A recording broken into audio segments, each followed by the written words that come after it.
तो बेटा अब ये एक और क्वेश्चन है पोटेंशियोमीटर पर बेस्ड। ऐसे ही क्वेश्चन 2012 में, 2013 में, 2016 में पूछे गए हैं। तो बेटा ये डायग्राम गिवन है, दो फर्स्ट एंड सेकंड लगभग सेम ही डायग्राम है, बस इतना अंतर है कि ये यहां पर इस तरीके से जुड़ा हुआ है और ये यहां पर इस तरीके से जुड़ा हुआ है। तो क्वेश्चन ये है कि इन द गिवन फिगर, ये फिगर देखो या ये फिगर देखो, null point is at point X. Null point कहां पर है? पॉइंट एक्स पर है। State with reason where the balance point will be shifted when resistance R is increased keeping all parameter unchanged. बेटा इस डायग्राम में भी और इस डायग्राम में भी हम रेजिस्टेंस आर को क्या करते हैं? इंक्रीज करते हैं। तो इस बैलेंस पॉइंट की पोजीशन पर क्या फर्क पड़ेगा? ये लेफ्ट में हो जाएगा या राइट में हो जाएगा या यहीं रहेगा या नल पॉइंट ही नहीं मिलेगा हमें इस वायर पर, ठीक है। और ऐसे ही बेटा क्वेश्चन है रेजिस्टेंस एस इज इंक्रीज्ड।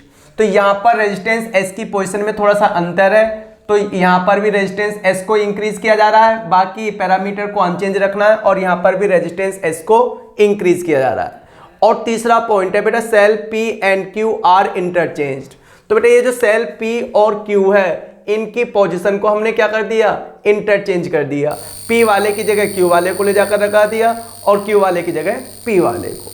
तो अगर हम ऐसा करते हैं तो इस नल पॉइंट की पोजीशन पर क्या फर्क पड़ता है, ये बात हमें बतानी है स्टेट विद रीजन, ठीक है ना बेटा, रीजन के साथ बतानी है। तो देखो अब बेटा ऐसा ही क्वेश्चन, मतलब यहां पर मैंने ऐसा लिख दिया बेटा, दूसरे तरीके से क्या पूछा गया है कि two student X and Y perform potentiometer experiment, X increases resistance R keeping all parameter unchanged and student Y increases resistance S keeping all parameter unchanged.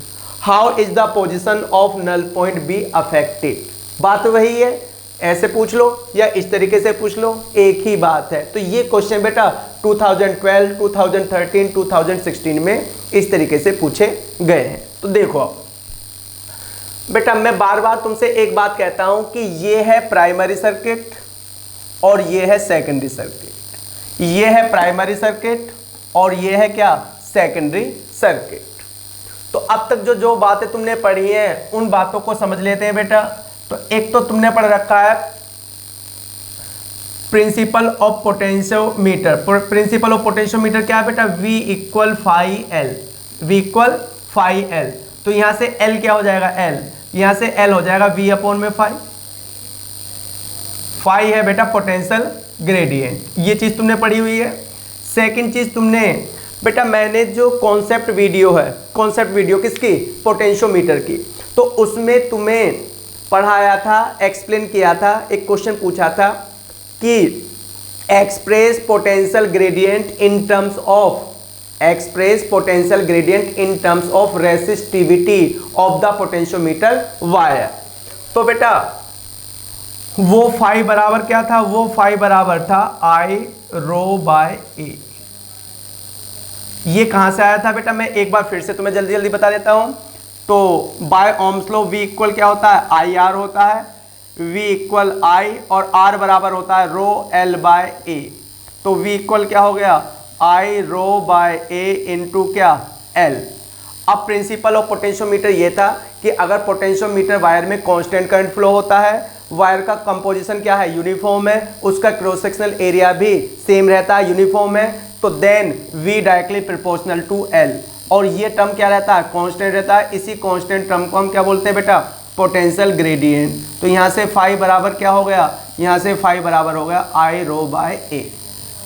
तो this is the potential gradient in terms of resistivity of metal of potentiometer wire and area of cross section of the potentiometer wire. इसके अलावा V equal phi L, L equal V upon में फाई हो गया, ठीक है ना बेटा। अब बात करते हैं इस क्वेश्चन की। क्वेश्चन का पहला पार्ट, पहला डायग्राम बेटा। तो इसमें कहा गया कि अभी तो नल पॉइंट पोजीशन x पर है, नल पॉइंट अभी तो पोजीशन x पर है, मतलब यहां से यहां तक की लेंथ L है, ठीक है। अब रेजिस्टेंस R इज इंक्रीज्ड, इस पे ध्यान दो बेटा, रेजिस्टेंस R इज इंक्रीज्ड। तो रेजिस्टेंस R कहां है बेटा? प्राइमरी सर्किट में।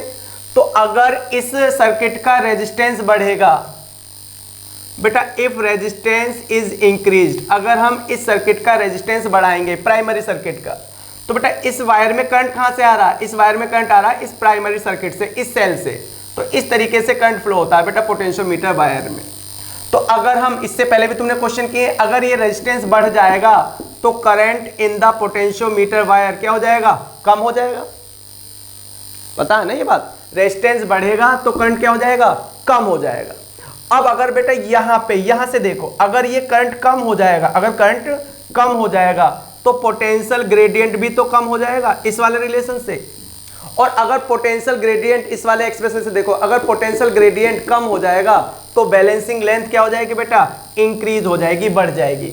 ये ऊपर का जो एरो है वो इंक्रीज के लिए और ये डिक्रीज के लिए। तो बेटा मैं दोबारा रिपीट करता हूं, if keeping all parameter unchanged, अगर कोई भी रेजिस्टेंस R को क्या करता है बेटा? इंक्रीज करता है, पहले भी डायग्राम में या दूसरे भी डायग्राम में। तो रेजिस्टेंस R इंक्रीज करने से प्राइमरी सर्किट का अगर रेजिस्टेंस बढ़ जाएगा तो प्राइमरी सर्किट में करंट क्या हो जाएगा? कम हो जाएगा।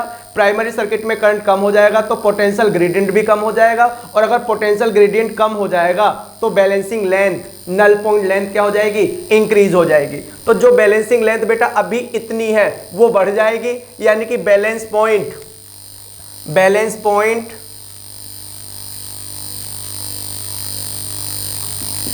will shift, balance point will shift towards B,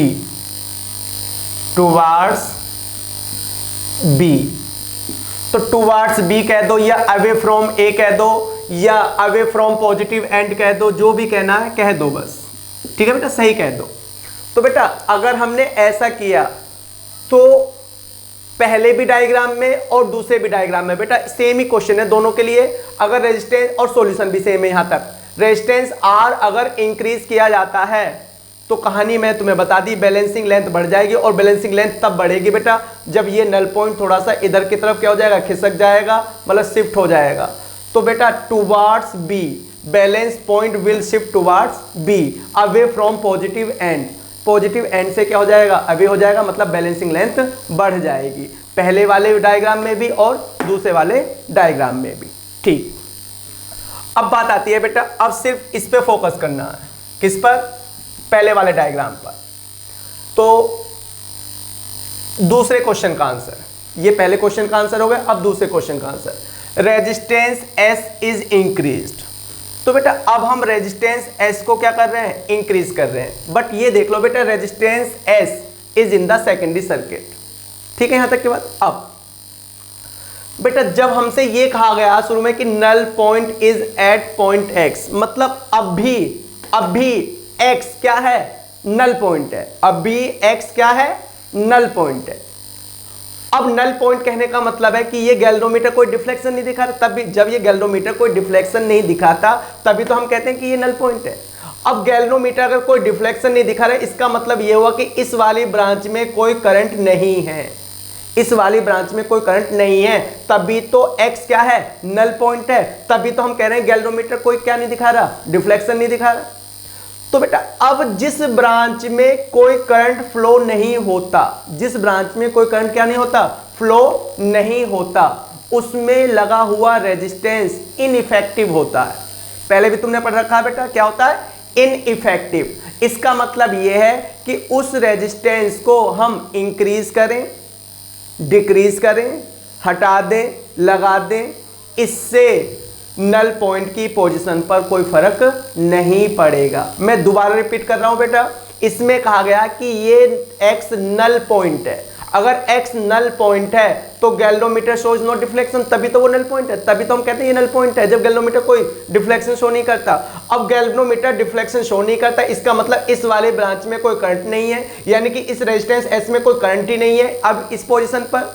और जब इस पोजीशन पर रेजिस्टेंस S में कोई करंट नहीं है तो अगर तुम इस रेजिस्टेंस को यहां से हटा भी देते हो, घटा भी देते हो, बढ़ा भी देते हो, तो इस नल पॉइंट की पोजीशन पर क्या फर्क पड़ेगा? पहले वाले डायग्राम की बात कर रहा हूं मैं।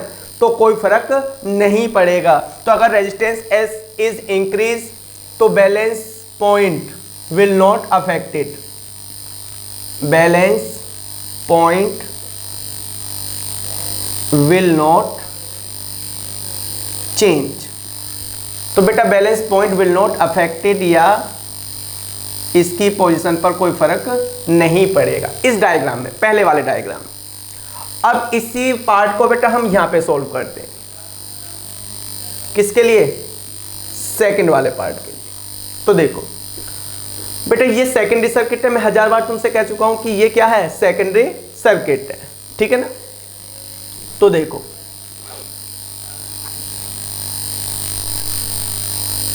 मान लो थोड़ी देर के लिए इसका ईएमएफ क्या है, ई है, इसका ईएमएफ क्या है, ई है। अब इससे इसमें कोई करंट फ्लो होता है, मैं मान लो बेटा इस तरीके से आई, तो यहां से यहां तक का जो पोटेंशियल डिफरेंस होगा वो होगा V इक्वल आई आर, और R की जगह S, क्योंकि इस सर्किट की बात चल रही है, उसकी तो बात चली नहीं रही। V equal I R Ohm's law, but R को हम किससे नोट कर रहे हैं, S से, क्योंकि इस सर्किट में रेजिस्टेंस R को R से डॉट न करके S से डॉट किया गया। अब I क्या हो जाएगा, I ओम्स लो से I हो जाएगा E अपॉन में, बोलो क्या हो जाएगा बेटा, I E अपॉन में बेटा E, EMF और टोटल रेजिस्टेंस, टोटल रेजिस्टेंस। तो एक तो ये रेजिस्टेंस बेटा, और एक इस सेल का कुछ क्या होगा, यहां पर इंटरनल रेजिस्टेंस होगा, जिसको हम स्मॉल r से नोट करते हैं। तो टोटल रेजिस्टेंस हो गया S प्लस R, यानी कि R प्लस S, और इनटू क्या हो गया, S हो गया। ये पढ़ा रखा ना बेटा उसमें, EMF ऑफ सेल में। तो टोटल EMF इस तरीके से निकल गया। अब V इक्वल हो गया E अपॉन में, इसको हम कैसे लिख सकते हैं बेटा, इसको हम ऐसे लिख सकते हैं कि R प्लस S अपॉन में S, ये S ऊपर जाकर ही तो गया इस तरीके से। तो V इक्वल क्या हो गया, V इक्वल हो गया E अपॉन में S बाय S, तो क्या हो गया बेटा 1 प्लस R बाय S। यहां समझते हैं बेटा, ये बात समझ में आ गई। ये जो सारा काम किया गया ये किसके लिए किया गया, सेकेंडरी सर्किट के लिए। मतलब ऐसे समझ लो बेटा, अगर ये S ना करके हम इसको R से नोट कर रहे होते तो यहां पे हम लिख रहे होते V इक्वल आई आर, फिर I लिख रहे होते E अपॉन में R प्लस R और इनटू R, ये R इस तरीके से हो जाता V अपॉन में R by R plus R by R मतलब 1, ये चीज हो जाती है, ठीक है ना। तो R की हमें थोड़ी सी आदत है, ये होगा बेटा। अब यहां से कुछ पॉइंट्स हैं। एक पॉइंट, अगर रेजिस्टेंस S 0 है, रेजिस्टेंस S क्या है, 0 है, तो बेटा अगर रेजिस्टेंस S ही 0 है, ये रेजिस्टेंस S 0 है, तो V भी क्या होगा, 0 ही होगा, ठीक। अब तुमने दूसरे नंबर पर रेजिस्टेंस S को बढ़ाकर किसके बराबर कर दिया, इंटरनल रेजिस्टेंस के बराबर कर दिया। तो अगर बेटा R और S बराबर हो गए तो ये कट के 1 आ गए, 1 और 1 2, तो टर्मिनल वोल्टेज जो 0 था वो भी इंक्रीज होकर क्या हो गया, E बाय 2 हो गया बेटा। अब तीसरे नंबर पर तुमने रेजिस्टेंस S को और बढ़ाया और S tends to infinity, resistance S को बढ़ाते ले गए बेटा तुम। अब S टेंड्स टू इन्फिनिटी, अगर इस टर्म्स में S टेंड्स टू इन्फिनिटी, अगर ये नीचे वाला टर्म जो है बेटा जिसे हम रेजिस्टेंस S लिख रहे हैं, अगर ये टर्म इन्फिनिटी होगा नीचे वाला, तो ये पूरा टर्म क्या हो जाएगा, 0, क्योंकि अगर R को इन्फिनिटी से डिवाइड करोगे तो 0 जाएगा। तो 1 प्लस 0 मतलब V टेंड्स टू E। यानी कि बेटा ये मैंने तुम्हें ग्राफ भी बताया था, लो बता ही देता हूं दोबारा ग्राफ एक बार और। ये रहा बेटा, ये V है और ये S है। तो जैसे जैसे S बढ़ रहा है तो किस तरीके का ग्राफ था बेटा, वो ग्राफ इस तरीके का था, इस तरीके का,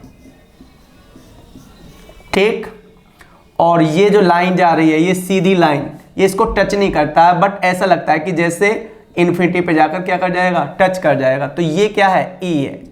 अब एक पॉइंट ऐसा जहां पे E बाय 2 है, तो ये रहा E बाय 2, और इसके कॉरस्पॉन्डिंग ये जो रेजिस्टेंस होगा, यहाँ पर R बराबर क्या होगा, S होगा। ये है बेटा, ये ग्राफ। तो ये बात इसी चैप्टर के किसी कॉन्सेप्ट वीडियो में पढ़ा दी गई है, उस बात को ध्यान रखो। तो बेटा इस पूरे मतलब पूरे एक्सप्लेनेशन से क्या समझ में आया कि यहां तो s इंक्रीज करने से, यहां इस जगह s को इंक्रीज या डिक्रीज करने से कोई फर्क नहीं पड़ता, बट यहां पे फर्क पड़ता है। जब s 0 है तो टर्मिनल वोल्टेज 0 है, जब रेजिस्टेंस s को बढ़ाकर इंटरनल रेजिस्टेंस R के इक्वल किया गया तो टर्मिनल वोल्टेज EMF के हाफ के बराबर हो गया। And if s tends to infinity v tends to E, यानी कि बेटा अगर आपने रेजिस्टेंस s को इंक्रीज करना क्या किया, स्टार्ट किया, कीपिंग अदर पैरामीटर्स अनचेंज्ड, तो रेजिस्टेंस s को इंक्रीज करने से, सुनो बेटा दोबारा, रेजिस्टेंस s को इंक्रीज करने से इन दोनों पॉइंट के बीच का जो ये टर्मिनल वोल्टेज है इस पे क्या फर्क पड़ रहा है। जो टर्मिनल वोल्टेज पहले 0 था वो बढ़ के क्या हो गया, E हो गया। यानी कि रेजिस्टेंस s को इंक्रीज करने से, इस वाले डायग्राम में बेटा सेकंड की बात चल रही है, रेजिस्टेंस s को अगर हम इंक्रीज करते हैं तो टर्मिनल वोल्टेज भी इंक्रीज हो रहा है या नहीं हो रहा। देखो टर्मिनल वोल्टेज इंक्रीज हो रहा और इंक्रीज अप टू क्या, EMF से ज्यादा नहीं हो सकता, बट इंक्रीज तो हो रहा है। तो जैसे जैसे हमने रेजिस्टेंस s को इंक्रीज किया वैसे वैसे टर्मिनल वोल्टेज बढ़ेगा। और बेटा इस वाले फॉर्मूले से अगर टर्मिनल वोल्टेज बढ़ेगा तो L भी क्या होगा, बढ़ेगा। यानी कि मैं balance point will shift towards B, यानी कि इस वाले केस में, इस सेकंड डायग्राम में यहां पर S को बढ़ाने से कोई फर्क नहीं पड़ता, बट यहां पर S को बढ़ाने से बैलेंस पॉइंट टुवर्ड्स B क्या हो जाएगा, शिफ्ट हो जाएगा टुवर्ड्स B, यानी कि away from A, away from positive and, positive and से अवे क्या हो जाएगा, शिफ्ट हो जाएगा। देखो बेटा जब आपने उस रेजिस्टेंस R को इंक्रीज किया था तो उसका फर्क किस पे आया था, 5 पर। अब रेजिस्टेंस S को इंक्रीज करने से, ये सेकेंडरी सर्किट है, प्राइमरी मतलब पोटेंशियल ग्रेडियंट किससे डिसाइड होते हैं बेटा, प्राइमरी सर्किट से। तो इसको चेंज करने से पोटेंशियल ग्रेडियंट पे तो कोई फर्क पड़ेगा नहीं, लेकिन इसको इंक्रीज करने से इन दोनों टर्मिनल के बीच का पोटेंशियल डिफरेंस तो बढ़ेगा। अगर पोटेंशियल डिफरेंस बढ़ेगा, फाई सेम रहेगा, पोटेंशियल डिफरेंस बढ़ेगा तो बैलेंसिंग लेंथ भी बढ़ेगी। यहां तक ये 2 पॉइंट हो गए। अब तीसरा point, cell P and Q are interchanged. बेटा सेल P और Q को हम क्या कर देते हैं, इंटरचेंज कर देते हैं, P को इधर और Q को उधर लगा देते हैं। अब तीसरा पॉइंट देखो बेटा, तीसरी कॉन्सेप्ट और सीखो। तो मैंने जब तुम्हें पोटेंशियोमीटर पढ़ाया था तो मैंने तुमसे ये कहा था बेटा कि मान लो ये एक बैटरी है 10 वोल्ट की, 10 वोल्ट, और ये एंड पॉइंट हो गए A एंड B। तो यानी कि अगर यहाँ कोई रेजिस्टेंस नहीं लगा हुआ तो यहाँ से यहाँ तक का रेजिस्टेंस कितना हो गया बेटा, 10 वोल्ट हो गया। रेजिस्टेंस नहीं, यहाँ से यहाँ तक का पोटेंशियल डिफरेंस कितना हो गया, 10 वोल्ट हो गया। मतलब ये 10 वोल्ट और ये 0, और जैसे जैसे आगे बढ़ोगे 10 से 8 6 4 2 0, इस तरीके से होता हुआ चला जाएगा। अब बेटा मैं क्या करना चाह रहा हूँ, मेरे पास एक टेस्ट सेल है जिसका EMF 2 वोल्ट है, 2 वोल्ट, ठीक, और इसको गैल्वेनोमीटर से कनेक्ट किया, जो कि से कनेक्ट किया। अब बात आती है बेटा, अगर मैं इसको यहाँ पे टच करता हूँ, यहाँ पे जहाँ पे ये 2 वोल्ट लिखा हुआ है, तो क्या ये गैल्वेनोमीटर डिफ्लेक्शन दिखाएगा या नहीं दिखाएगा, क्या ये नल पॉइंट है? तो बेटा ये नल पॉइंट नहीं है। क्यों? क्योंकि यहाँ से यहाँ तक का जो पोटेंशियल ड्रॉप है, पोटेंशियल डिफरेंस है, ये 10 है और ये 2 है, तो यहाँ से यहाँ तक का पोटेंशियल डिफरेंस कितना है, 8 वोल्ट है। तो ये 8 वोल्ट है और ये 2 वोल्ट है। तो बेटा इस पॉइंट के नल पॉइंट होने के लिए क्या जरूरी है, नल पॉइंट होने के लिए जरूरी है कि यहां से यहां तक का पोटेंशियल ड्रॉप उतना ही होना चाहिए जितना इस सेल का क्या है, EMF है। तो नल पॉइंट यहां नहीं मिलेगा बेटा, नल पॉइंट हमें तब मिलेगा जब हम इसको यहां पर 8 वोल्ट वाले पॉइंट पर टच करेंगे, क्योंकि अब यहां से यहां तक का पोटेंशियल डिफरेंस, पॉजिटिव एंड से यहां तक का पोटेंशियल डिफरेंस कितना होगा, 10 और 8 2 वोल्ट, और ये भी 2 वोल्ट है। तो इस तरीके से नल पॉइंट मिलता है बेटा। अब बात आती है, अगर मैं बेटा इसको 12 वोल्ट कर दूं, 12 वोल्ट, तो यहां से यहां तक का पोटेंशियल डिफरेंस 2 है, आगे बढ़ोगे तो 4 है, 6 है, 2 है, सॉरी 8 है, और ये क्या हो गया 10। तो मैक्सिमम पोटेंशियल ड्रॉप कितना हो सकता है 10 वोल्ट। और ये जो सेल है टेस्ट ईएमएफ ये कितना है 12 वोल्ट।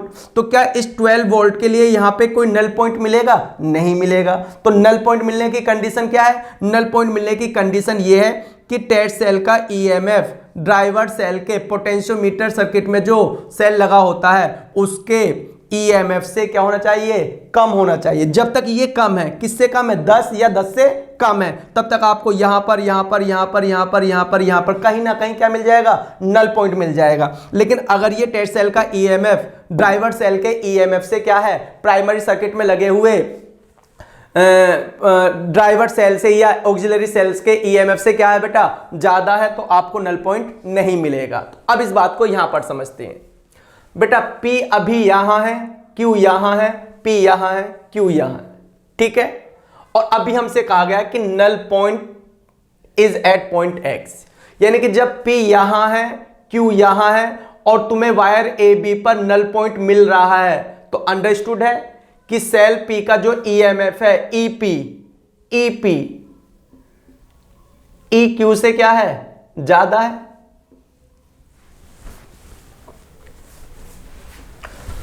बेटा अंडरस्टूड है इस कंडीशन में, क्या अंडरस्टूड है कि EP EQ से क्या है? ज्यादा है, तभी तो नल पॉइंट है। बेटा मैंने अभी तुम्हें समझाया कि नल पॉइंट कब तक मिलेगा तुम्हें? नल पॉइंट तब तक मिलेगा जब ये ज्यादा है और ये क्या है? कम है। तो वो ज्यादा है और ये कम है, तभी तो नल पॉइंट मिल रहा है बेटा तुम्हें X पर। अब तुमने क्या किया? अब इस क्वेश्चन के अकॉर्डिंग तुमने P और Q की पोजीशन को क्या कर दिया? इंटरचेंज कर दिया। यानी कि जिसका ईएमएफ ज्यादा है वो यहां लगा दिया सेकेंडरी सर्किट में, और जिसका ईएमएफ कम है वो लगा दिया वहां पर प्राइमरी सर्किट में। तो इसकी पोजीशन पर क्या फर्क पड़ेगा? लेफ्ट या राइट या क्या? तो बेटा बात आती है कि अगर हम ऐसा कर देंगे तो कम ईएमएफ वाला सेल वहां पर और ज्यादा ईएमएफ वाला सेल यहां पे लगा देंगे सेकेंडरी सर्किट में एज ए टेस्ट सेल। तो ये कंडीशन आ जाएगी कि ये 10 वोल्ट का और ये 12 वोल्ट का है। तो फिर तो बेटा ये लेफ्ट राइट नहीं जाएगा, बल्कि नल पॉइंट ही नहीं मिलेगा। तो बेटा इस तीसरे पॉइंट के लिए अगर सेल P और Q की पोजीशन को हम क्या कर देते हैं? इंटरचेंज कर देते हैं, इस वाले डायग्राम में भी और इस वाले डायग्राम में भी। नल पॉइंट बैलेंस पॉइंट एक ही बात है। Null point is not obtained eight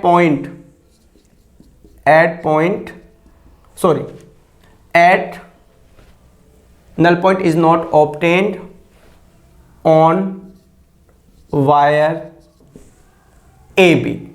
तो बेटा हमें वायर AB पर, यानी कि पूरे वायर पर यहां से लेकर यहां तक नल पॉइंट ही ऑब्टेन नहीं होगा। बात समझ में आई बेटा? सेल P यहां है, Q यहां है, नल पॉइंट यहां है। तो इससे तुम्हें क्या आइडिया है? इससे तुम्हें यह आइडिया है कि अगर नल पॉइंट मिल रहा है वायर AB पर तो उसका ईएमएफ ज्यादा है, इसका ईएमएफ कम है। और ऐसा होना भी चाहिए, ड्राइवर सेल का ईएमएफ ज्यादा होना चाहिए, इसका कम होना चाहिए। बट अब क्या हुआ? अब तुमने इनकी पोजीशन को क्या कर दिया? इंटरचेंज कर दिया। तो बेटा जिसका ईएमएफ ज्यादा था वो तुमने सेकेंडरी सर्किट में लगा दिया, और जिसका ईएमएफ कम था उसे एज ए ड्राइवर सेल वहां पे यूज कर रहे हो। तो क्या हुआ बेटा? क्या हुआ?